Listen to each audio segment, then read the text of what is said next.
La croissance de la population côtière, la surpêche, la pêche illicite, le tourisme non durable sont autant de facteurs qui dégradent la biodiversité des écosystèmes côtiers et marins, engendrant des érosions et inondations, réduisant ainsi les moyens de subsistance et du coup accentuent la pauvreté.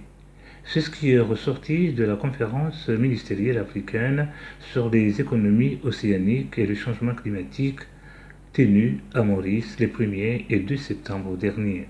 Au cours de la conférence, on a beaucoup parlé de recherche et d'infrastructures de recherche qui n'existent pas encore dans le monde, donc tout ça c'est à créer. Il y a des recherches à effectuer pour maîtriser le thème de l'économie bleue. Les Comores ne sont pas les seuls à faire des découvertes dans le domaine. L'économie bleue est à découvrir par tout le monde, par les Comores comme par les pays développés.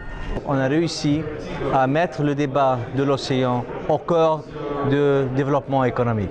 On a rarement parlé de l'océan comme un facteur, comme un élément de développement économique.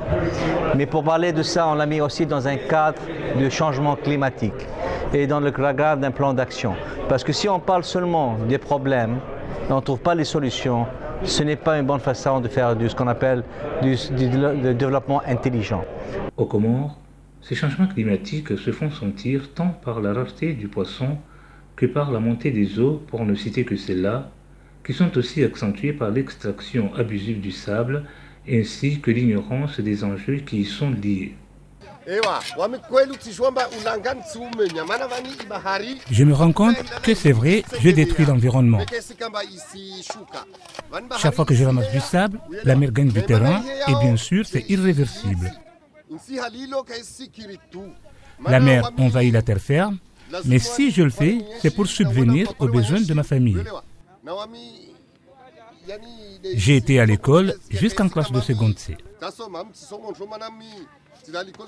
L'exemple sur l'expérience de la Côte d'Ivoire dans l'implication des maires dans la gestion des zones côtières a été mis en relief au cours des échanges.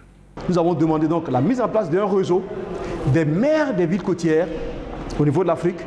Et nous avons aussi demandé que les villes côtières, donc les maires, soient pleinement associés à la COP22. À la COP21, on était là-bas, mais malheureusement, on n'a pas été bien associés. Et qu'il y ait aussi la mise en place d'un véritable fonds pour soutenir l'effort des gouvernements. Aucun gouvernement n'est suffisamment préparé pour répondre. Quand vous avez écouté tous les différents participants à ce grand forum, il n'y a aucun État seul qui peut apporter une solution durable. Pour la Banque mondiale, c'est une volonté politique manifeste que les pays d'Afrique doivent afficher, mais aussi un appel à la COP22 qui se tiendra à Marrakech, où les chefs d'État et de gouvernement doivent poser la main sur la table et discuter de l'économie bleue.